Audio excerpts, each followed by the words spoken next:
Welcome to another edition of Real Talk with Real People, a candid conversation with Dr. Bethea-Jones, and I am your host. Our topic is religion. I have been speaking candidly to men and women of faith. I gave them each an opportunity to share their spiritual journey and their faith walk. I was inspired by their faithfulness, their undeniable love of God, and their family. And I listened intently to their openness and their opinions on the role of the church, about mentorship, and how we can get back to or get to a place of healing in this country, and specifically our communities. Today, I will have a candid conversation with longtime friends of mine, Artie Sims and his wife, Vickey, who is currently the vice president of our organization, Sisters Helping Sisters in Christ Ministry. So I want to welcome you both to my show. How are you today, Artie and Vickey? We're doing fine. How are you? Very good, thank you. Yeah, I'm doing good. I'm really happy that you are joining me today and having this candid conversation with me. It's been a long time. You followed me on my journey, so I'm grateful for the pleasure of sitting down and talking with you. Well, thanks for asking us. Mm-hmm. Absolutely. So, Artie, I want to start with you. Yes. And I want to start with you because I remember that you used to go to church with Vickey, and I used to get quite jealous that I couldn't get my husband to go to church with me. But I was always applauding Vickey on how she was able to get you to go to church with her. But then you stopped. And I often wondered why. And I never had an opportunity to ask you why. So if you don't mind, if we can have a candid conversation, if you can share with me your faith walk and your spiritual journey, and tell us how you got to this place that you are right now. Well, to be honest, I really don't have a faith walk or a spiritual journey, even though I grew up behind the church. And growing up, I was active in the church, being in the choir at a young age. I was an usher.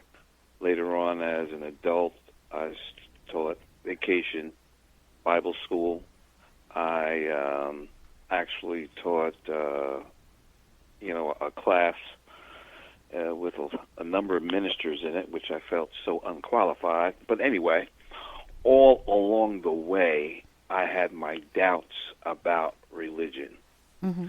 And as I became an adult and got older, I realized I really didn't believe in it. Okay. And when I say I don't believe in it, I don't believe in God. I don't believe in Jesus. I don't believe in the devil.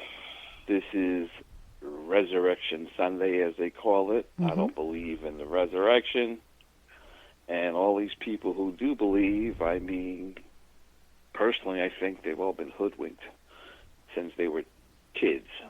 I think religion gets instilled in kids, and they grow up as adults the same way. And being that it's everywhere, everybody jumps into that same line of thinking.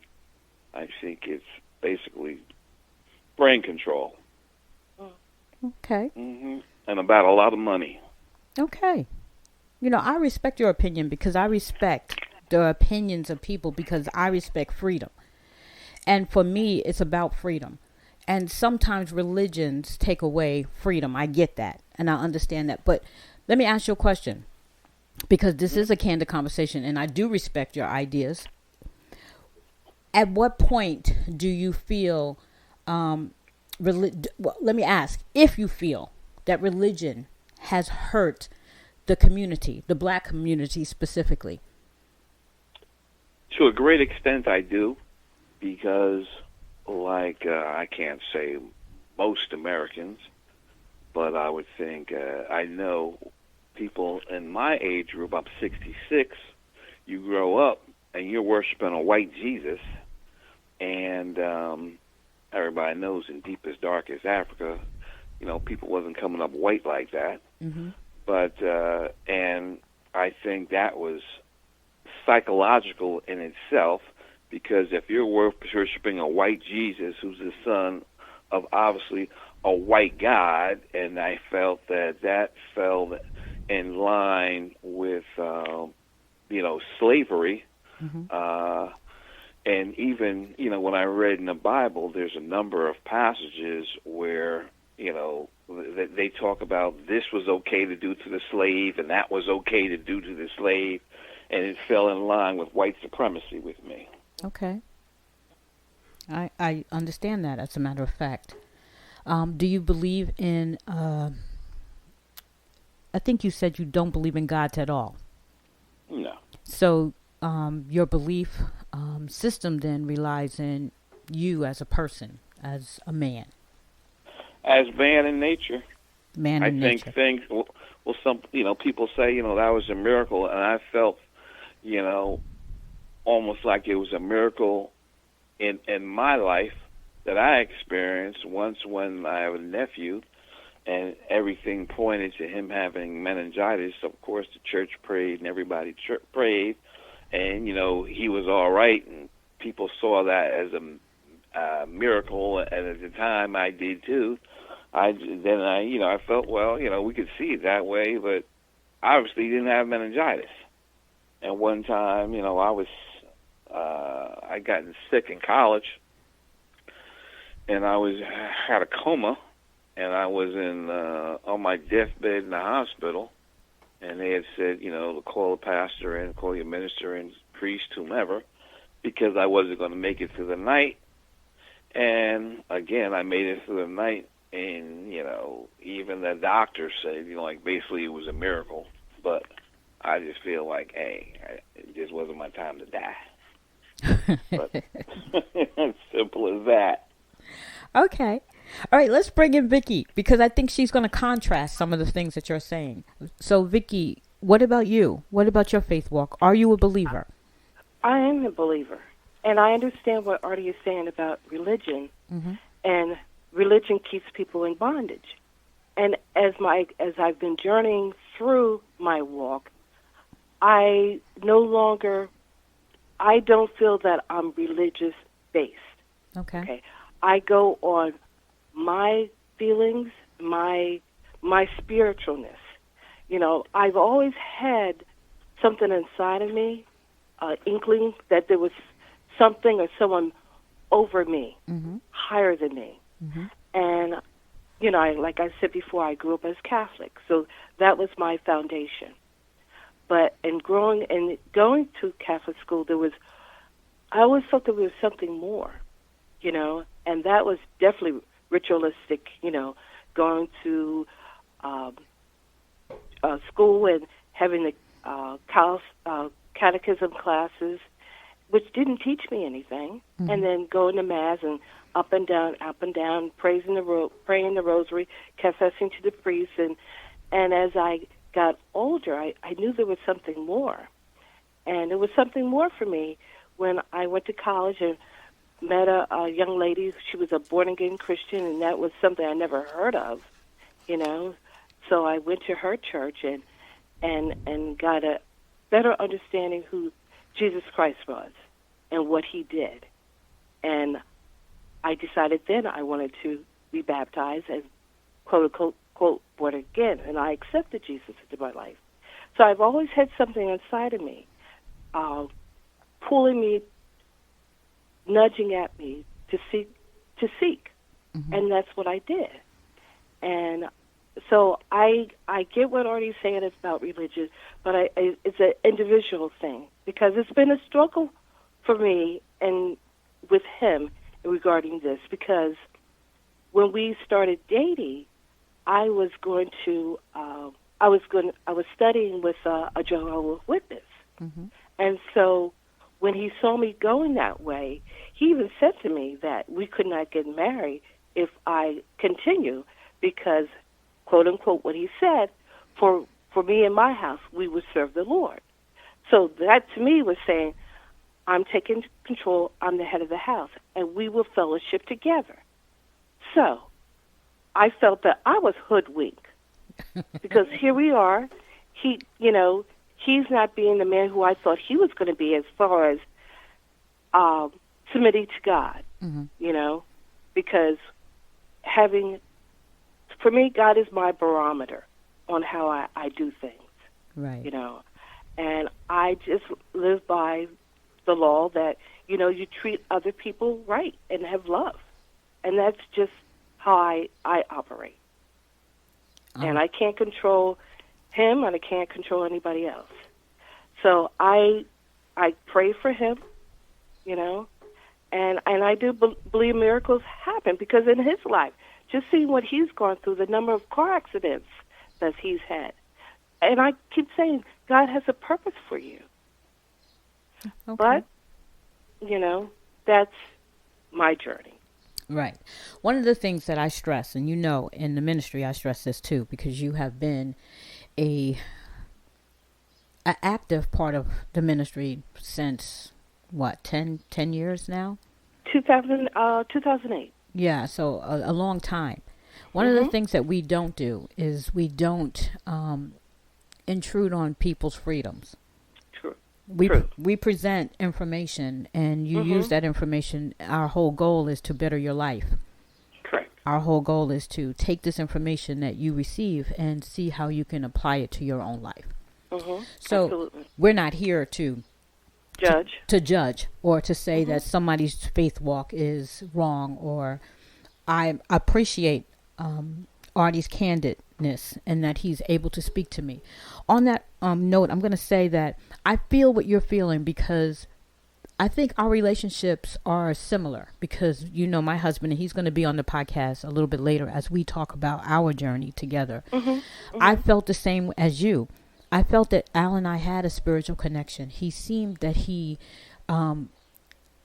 had a spiritual part of himself that I was drawn to, and I never even imagined that he would not be a believer, because he talked as if he was one, and I felt this connection. He knew me from the very beginning and knew that I had a connection to my higher source too as well. But he does feel as Artie do, and I'm going to let him speak his own journey as we reach the end of these podcasts, and he's going to be my last guest. But I do understand how you feel about being hoodwinked because you felt like you were on this journey together. Yes. And it turns out that you're not. But here's what I want to talk about to the both of you. Artie, you mentioned something, and this is very important to me. Very important to me. You mentioned something about the idea of a white Jesus. And I know for a fact that has been the talking points of a lot of black individuals who feel differently about the church.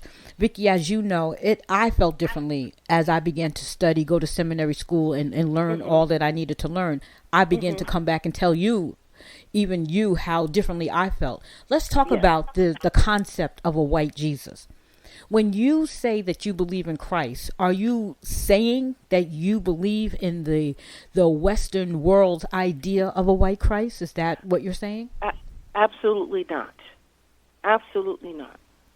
And as you have often said, you have to dig deep and seek for yourself. So, in my mind, there is no color. Okay? There is no color for me. It's a spiritualness for me. And accepting Jesus Christ and his Father, God. You know, that's the only way I can answer that. Okay, Artie, and what do you say about when you hear Vickey say there's no color?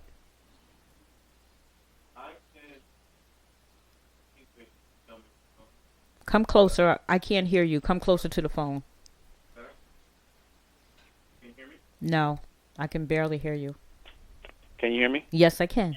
Okay, because I had muted myself before after I stopped talking. Okay. But to your point, I lost it. What was the question again? How do you feel about Vickey saying that she doesn't see color when she talks about? Because you had mentioned the white Jesus, so. That's an interesting point. But if you Google images of God, all you're going to see, well, not all, you're going to see white representations, and then you might see a black one here and there, but the vast majority of the images that you see, if you Google it, are going to be white images. Because, again, I think it was all part of white supremacy. Mm-hmm. And I get that, and I can see how, and that's what it was, how it was used. But as you grow, I didn't grow up with the white Jesus in my house. Okay, there was no pictures. Okay, even growing up Catholic, we didn't have any pictures. Wow, I find that hard to believe, Vickey. Really, we did not. We did not. We did in my church, I know. You know.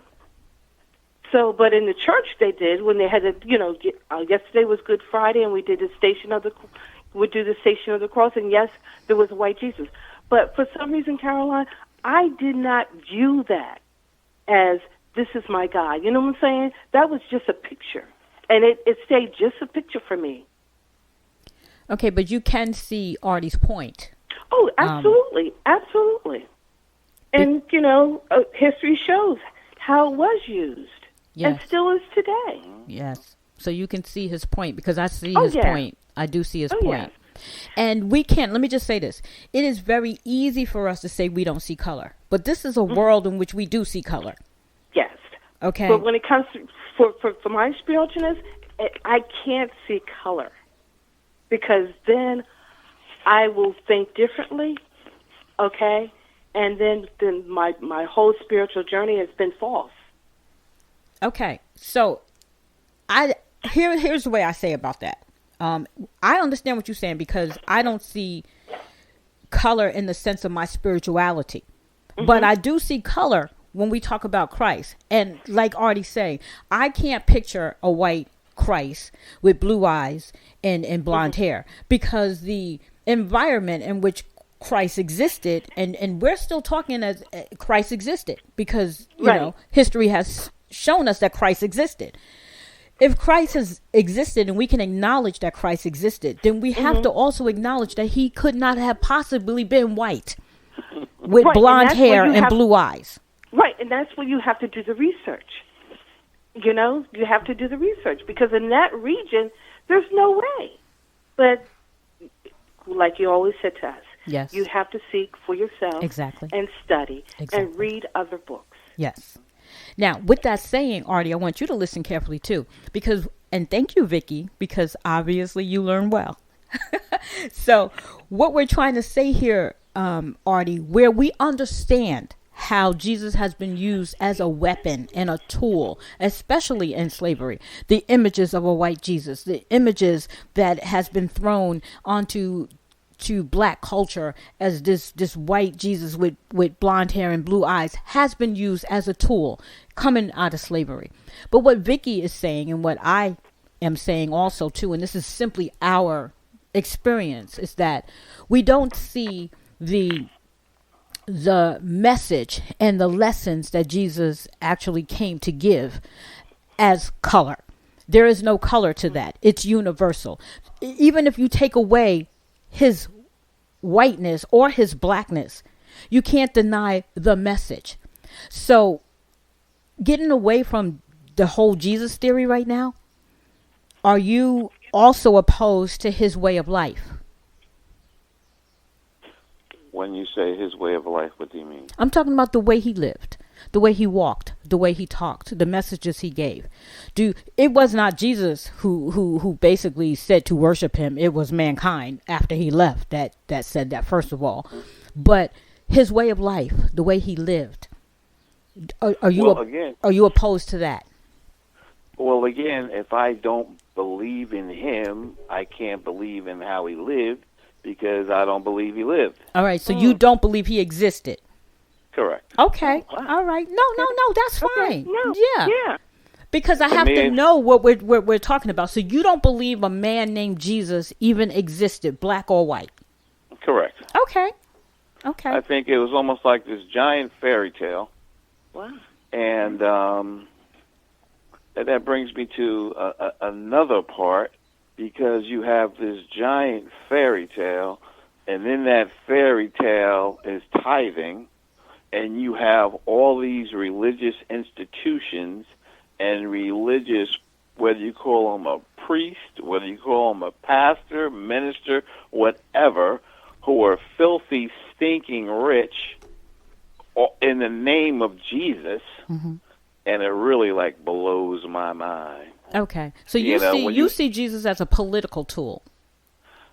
Well, I don't know if I say it's not only political, financial. Okay.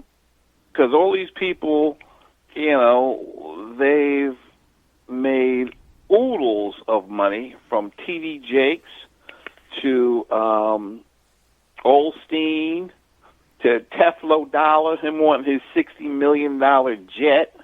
I mean, give me a break. And you look at the Vatican, all the wealth that they earn, that they own, and you have people, can barely put food on the table, yet they're giving to the church, and I got issues with that. Okay, and there's nothing wrong with that. As you know, I've made myself quite clear, and I'll make myself clear for the purpose of this podcast, and Vicky, you are my witness. I don't believe in tithing.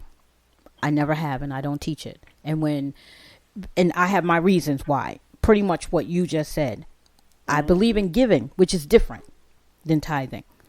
I could see that too. You understand what I'm saying? I believe I can relate to that. I can relate to that. I believe in giving. I believe in being able to help someone who's less fortunate than me. I am a giver. Exactly. My whole family is givers. We do not fall into the category of feeling obligated to do something for someone. No one will guilt me into doing anything for them. Right. I don't subscribe to that because it takes away from freedom. True. So I never subscribe to that. And as far as me, I don't ask anybody for anything. And Vicky as my witness. I give because I'm basically trying to give you information that I believe will improve your life. I want to put that out there so that we understand that I'm not on that bandwagon. And I agree with some of the things that you said. I can separate that, though, from my faith walk, from my spiritual journey. And that's what I want to talk about right now. Just add yes, something? Please do, yes. Okay. Regarding you, I don't know how you do things, but from just what the little I know, from the outside looking in, I think you do a very good job in what you do. Thank you. In spreading, your belief in the way that you do it, and I think it's very, very commendable. Just like a lot of the teachings of the Bible and various religions, I can relate to that also for something as simple as, to love your neighbor. I'm fine with that, just that so much of it I'm not fine with.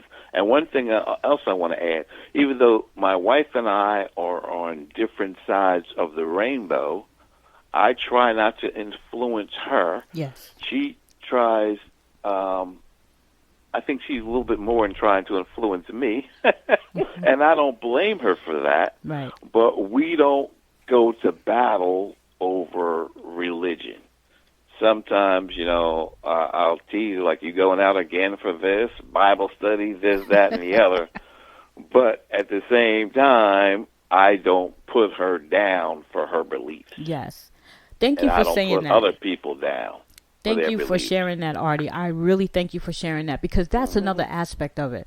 And that's another aspect in which you and my husband share. He has never, ever come between me and my spiritual belief, my ministry. He has supported me in my ministry. He, like you, thinks I do good work. And he commends me for taking the time to do what I do. He knows me. He knows my heart. He knows I'm coming from a true space and that I'm not out here trying to take from people or trying to bamboozle anyone. He knows that my heart is geared toward doing what is right always and giving you an opportunity to live your best life. And so I want to thank you for that. And I thank you for being that person for Vicky, because I don't think she would have been able to work side by side with me in what we do if she did not have your support. Right. So that needs to be said. Yes. Yes. And I thank you for that.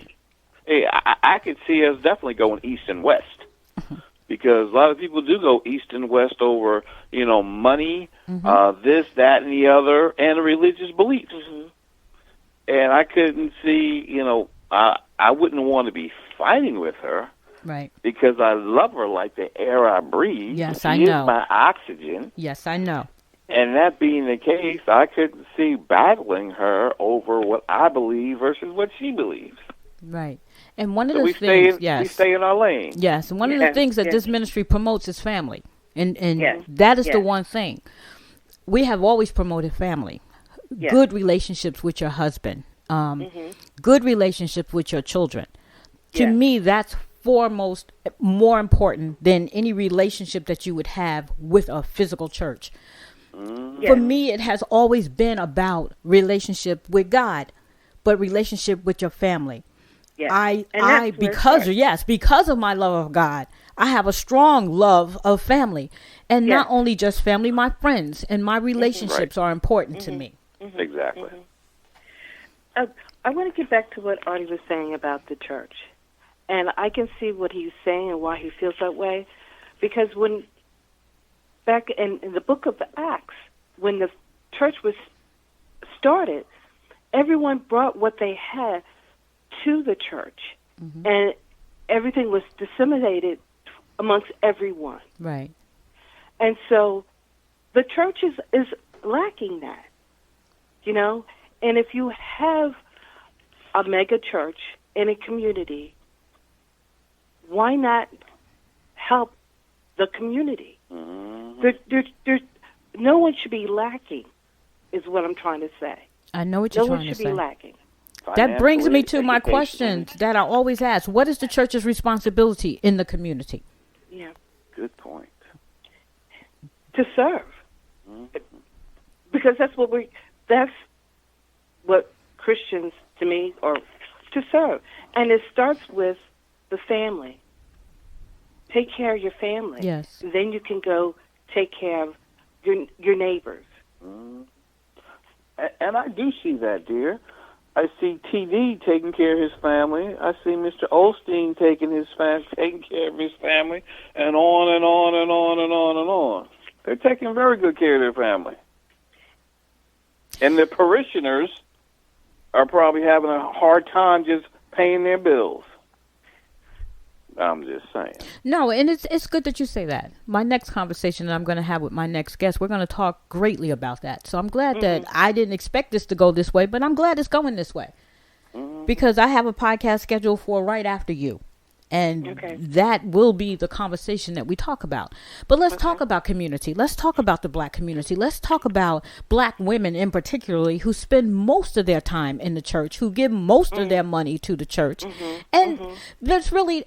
I want to talk about that because I had some issue with that early on in my walk. Early on in my walk, I had a real problem with that. Because for me, anybody who would neglect their family for an institution, whether it's church or whether it's school, or whether it's anything, to me, always had an issue with you not putting family first. So when we talk, let's talk about the community and what is the community's responsibility. Because we can talk about the church, we can talk about the pastors who are, asking for these tithes and living large, whatever, but the community is giving it. True. That is true.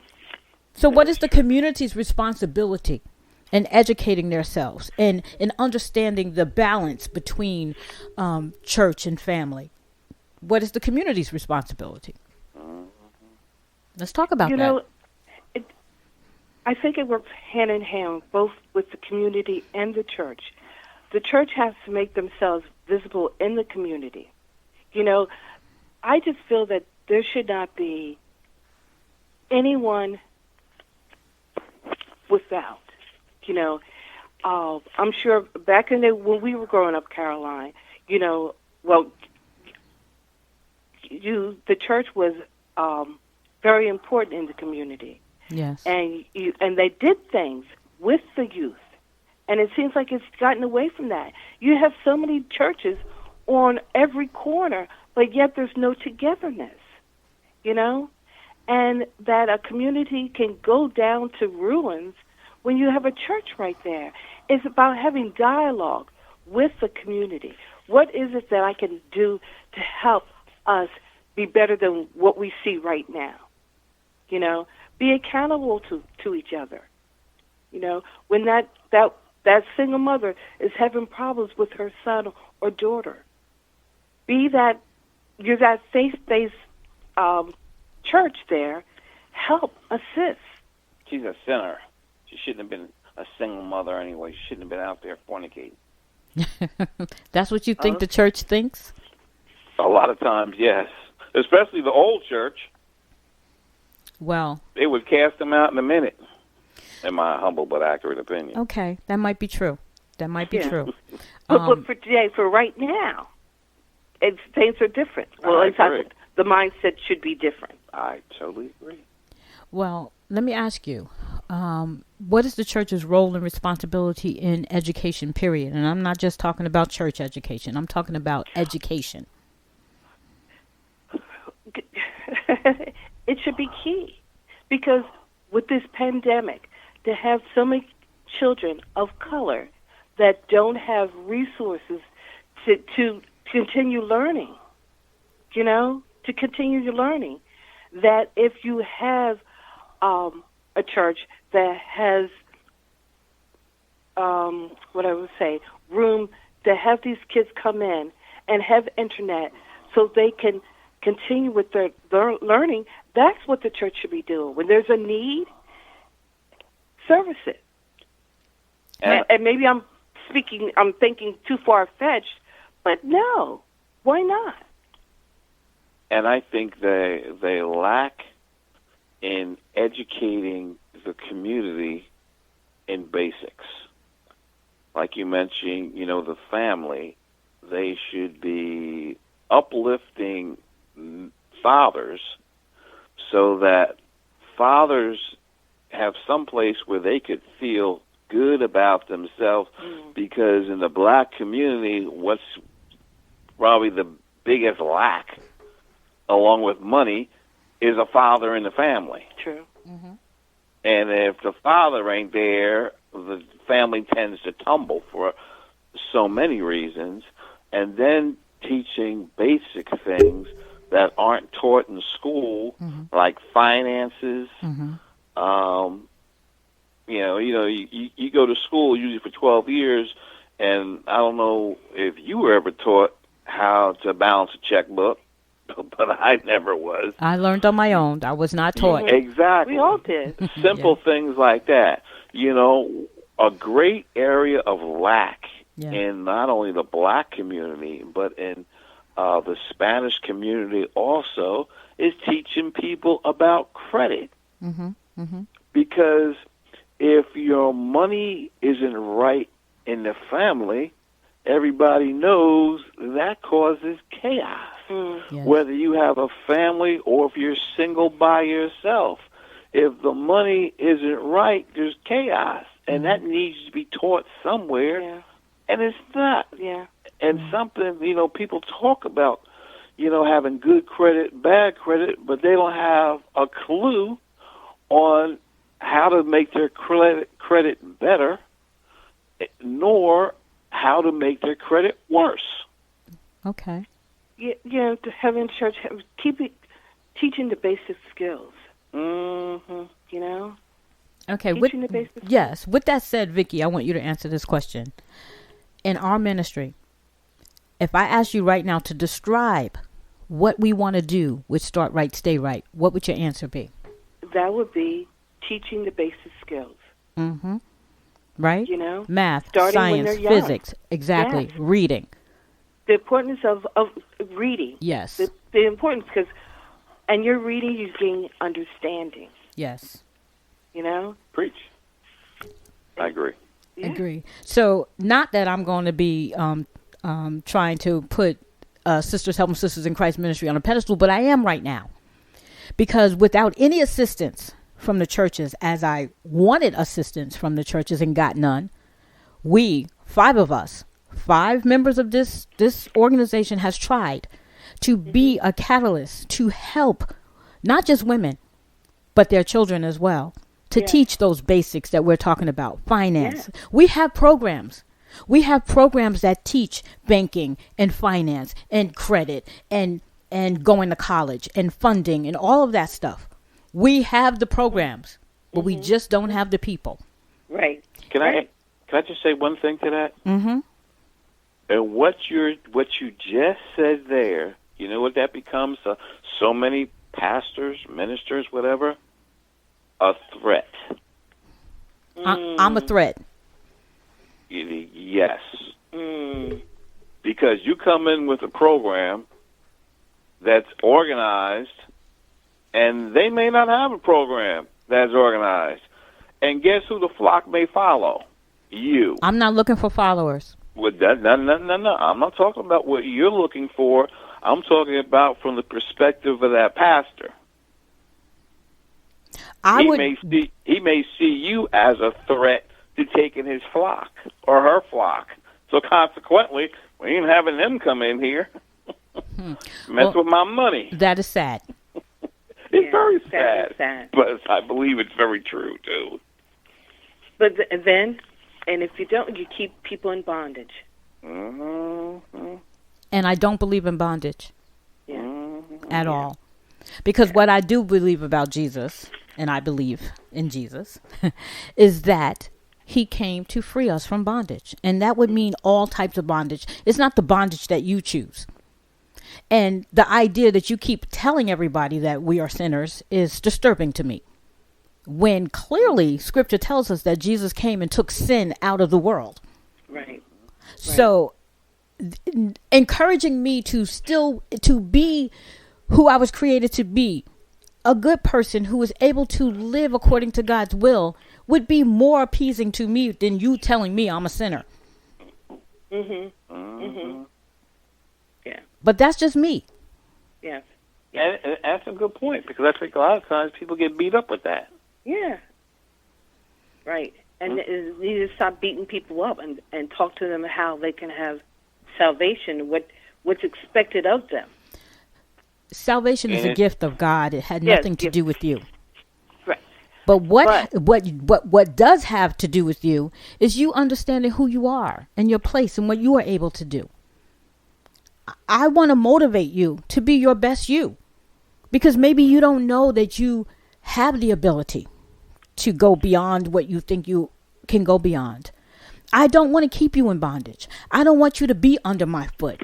I want you to understand that you have the power within yourself to become whoever it is you choose to become, even if what you choose to become is evil. That is still your right. You understand?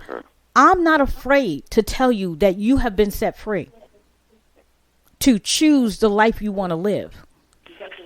I'm confident that there are good people in the world, people who want to live good, who want to help other people if they can, who want to help their family, who want to lift up their children and anybody else that they can lift up. See, I don't come from the school that the whole world is evil and that we're going to hell in a handbasket.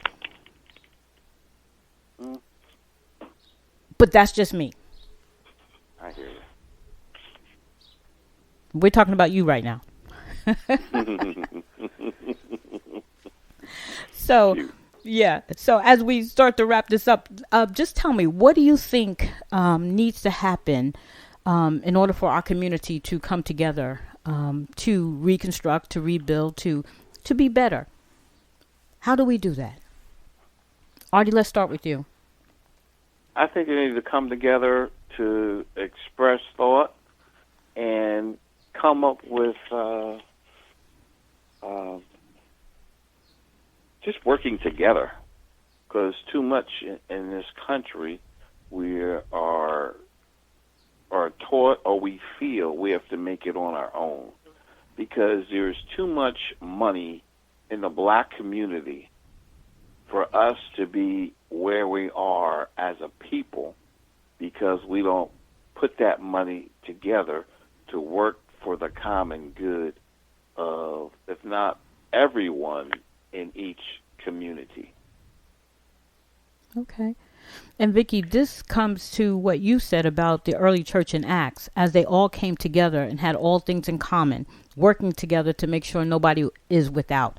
Do you feel like the black community needs to, if they're going to be religious in the first place, go back to a place where they can come together with all things in common and work together as a community to build? What are your thoughts? Yeah, yes. And when Artie was talking, I'm saying, how can I be a catalyst and in that? You know what I'm saying? You know, we always talk about coming together, but we got to put a foot forward and doing that, and that's each one of us, you know? And how do I do that? That's the question, how? The black community is a very large community. Yeah. So how do we start? Where do we start? Good question. Yeah. You don't have and an I answer? Think with Sisters Helping Sisters, with our Start Right, Stay Right program, that's a start.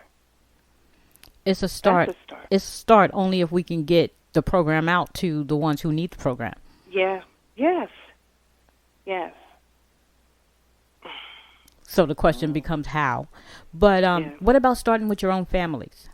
So many of us are sitting in churches singing hallelujah and talking about how much they love God, but yet they're feuding with their own families.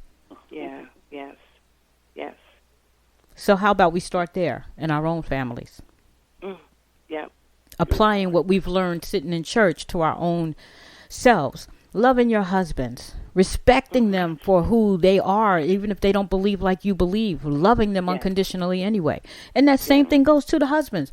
Loving your wife, even if she doesn't believe what you believe or walk the way you walk, but just, you know, Artie, you said something that really touched my heart. She is the air that I breathe, the oxygen. I mean, I love to hear men, but especially black men, talk about their wives in that way. We are your connection. Trust me when I tell you, we love you. We love you. And to hear a black man speak about his wife in the manner in which you did does my heart so good. Because that's where I believe it starts. It starts with the husband and the wife coming together and understanding that together they can do all things, but separate, there's going to be all kinds of chaos happening. Yeah. And you can think different thoughts and still be together. And can I just add to that? And when you have that love amongst the parents, you know, your kids can see you can differ on this and differ on that, but I think it does so much for the family when they know that mommy and daddy totally love each other. Yes. I think it helps bring a peace and a calm throughout the family. Absolutely. I think there's no better way of describing what unconditional love is. Sure. It is between a husband and a wife that can share that kind of love with each other. And knowing that they're different. They don't share the same blood. Now, you share the same blood with your children, but you don't share the same blood with your wife or your husband. True. But the fact that you can come together as one. And you can be one as if you were of one blood. Yes. Yeah. That is magnificent to me. Yeah. And something as simple as, again, for the family to come together, when the kids see mom and dad showing affection for each other, they embrace each other. You know, I always raised my kids to know that I loved my wife, but also I loved them. And we had no problem saying to each other, and we still do to this day, you know, I love you. And we're all adults. Yes. You know, but I think it's so important because I know when I was growing up, I never heard my father say, I love you. Yeah, me neither. You know, I don't remember hearing my mother say, I love you. But I remember being an adult saying it to them to get it back in return. Yes. Okay. Yeah. And I think that needs to be sown in all families. Yes, I agree. Yeah. So, I totally believe in the power of love. Great. So, Amen. Amen is right. So I'm going to give you both an opportunity to do a closing statement. What would be the message that you give not only to the churches, but to Black families? Because I'm about trying to bring us all together. I really want us to come together. I'm seeing what's happening in the world. I don't like it, but I feel like it's our responsibility to fix it. So with that said, I'm giving you both an opportunity to tell me, what is your message? Annie? My message is to love. And you may not agree with the person, but just try to find the common, something common with them, and just take them at face value and just respect. Respect. If we respect one another, okay? Doesn't matter what they look like, what they're wearing. Respect. We don't respect one another. Mm-hmm. Having respect. Okay. And then having love. All right. Thank you. Mm-hmm. Artie? And I feel we should try our best to uplift each other, because so many people are out there putting people down, including parents putting down, their kids, you're this, you're that, you're never going to be this, you're never going to be that. And that just beats somebody down. What we need to do is be lifting people up so they can feel better about yourself. Because when you feel better about yourself, you make other people feel better about themselves. Mm-hmm. It becomes contagious, All I right. feel. All right. I like that. I'm going to Thank thank you both for being very candid with me, because I love the conversations. I literally want my guests to feel like they can talk to me about anything. I do not judge. I literally just want to come together so that we can talk things out. Thank you for coming. I want to say in closing, though, I don't necessarily get all bent out of shape about what people believe or what they don't believe. I believe that all things are possible to those who do believe. So I know that I can do all things, but that's just me. And I would like for other people to be able to understand what they have the power to do. And I know that, and scientists have proven it, that what we think in our minds and what we say from our lips literally becomes our reality. So whatever you believe, I'm just going to leave you with this. Think good thoughts, not evil ones. If you choose to think evil thoughts, that's fine. But just know that, there's some consequences that come with that too. But I encourage you all to walk your walk and to not let anyone define you, and to live the life that you choose to live and do it in love. Those are my final thoughts to you. It was a pleasure being a guest on your show. And it was a pleasure having you. Mm-hmm. Yes, I thank you for this. Okay. Well, I hope you'll join me again in December when we do our live Zoom meeting, and I have all of my guests back. I hope you'll be part of that. Okie dokie. Yes. All right, then. So thank you All very right, much then. for joining me, and I'll talk to you both again very soon. Very Okay, good. Have a great day. Okay. Bye-bye. Bye-bye. Bye-bye. We don't always believe the same thing. And everybody's walk, whether it's spiritual or whether it's not, is going to be different. I think if we spend more time thinking about our own walk and learning about ourselves and trying to be the best version of ourselves, there might be a little less chaos in the world. I know love is the ruler of all things, but I am not so naive that I don't believe that there's also evil in the world. I believe that there's evil in the world, but I also believe that there's a lot of love in the world, and there's a lot of good in the world, and it don't always come from the same place. I was raised to love all people, and I do love all people. I do not always love the way people treat other people, or even their lifestyles at times. But I lived long enough to know that it is truly their business. And I try not to get into other people's business. I believe in free will. I believe that people have a right to live however they choose. However, I do believe that our consequences are not by our choosing. So I leave you with this thought, as I did earlier. Choose the road in which you're going to go. Live the life in which you want to live. Enjoy your life. Eat, drink, and be merry. But remember, every single road we cross, walk down, get involved in, leads us somewhere. We don't always like where it leads us, but it will lead us somewhere. So choose wisely and live on purpose.